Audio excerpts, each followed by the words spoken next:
Assalamualaikum warahmatullahi wabarakatuh. Saya Monik Malona dengan NIM 2001-1128, jurusan Psikologi, Fakultas Psikologi dan Kesehatan, Universitas Negeri Padang.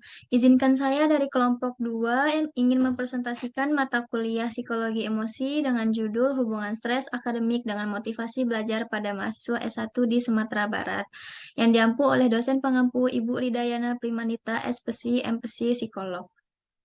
Dalam slide pertama ini dapat kita lihat latar belakang, apa sih yang melatar belakangi penelitian kami ini. Sebuah hasil survei yang dilakukan oleh M. Nursi menyatakan bahwa rata-rata skor motivasi kuliah mahasiswa adalah 42,6 yang cenderung sangat rendah. Tahun 2021 tercatat ada kasus seorang mahasiswi semester 5 Fakultas Teknik Industri di salah satu kampus swasta di Yogyakarta ditemukan tewas di kamar kosnya. Mahasiswa Papua merasa beban dan tuntutan akademik yang mereka terima melebihi kemampuan mereka, sehingga mereka tidak dapat mengatasinya.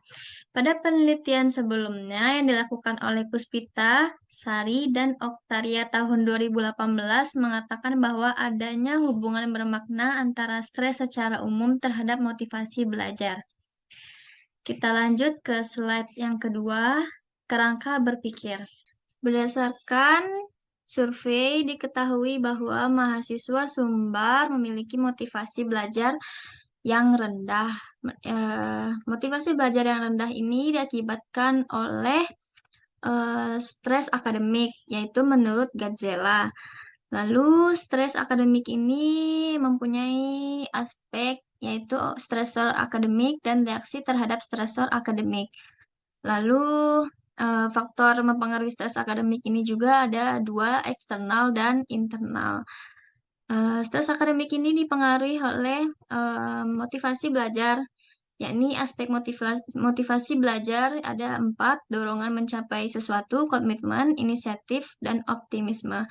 Lalu, hasil belajar yang diterima oleh mahasiswa yang stres akademik akan mempengaruhi dari hasil belajarnya.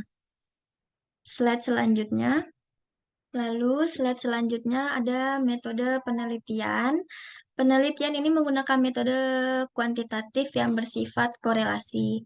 Nah, di sini ada teknik pengumpulan data, yaitu kuesioner atau angket yang disebar kepada mahasiswa-mahasiswa yang di Sumatera Barat dan beberapa wawancara yang telah dilakukan. Lalu yang kedua ada teknik analisis data, yaitu menggunakan analisis regresi linear sederhana. Lalu di sini ada populasi, yaitu mahasiswa S1, dan sampelnya itu mahasiswa S1 yang kuliah di Sumatera Barat. Lalu di slide hasil dan pembahasan, di sini berdasarkan hasil penelitian yang telah dilakukan terhadap 109 responden, yakni 20 responden laki-laki dan 89 responden perempuan dapat hasil bahwa adanya hubungan antara stres akademik dengan motivasi belajar pada mahasiswa S1 yang berkuliah di Sumatera Barat. Hal ini ditunjukkan dengan hasil uji linear yang diketahui bahwa pada bagian linearity bernilai signifikansi 0,000 yang nilainya kurang dari 0,05. Maka ini membuktikan adanya hubungan linear antara stres akademik dan motivasi belajar.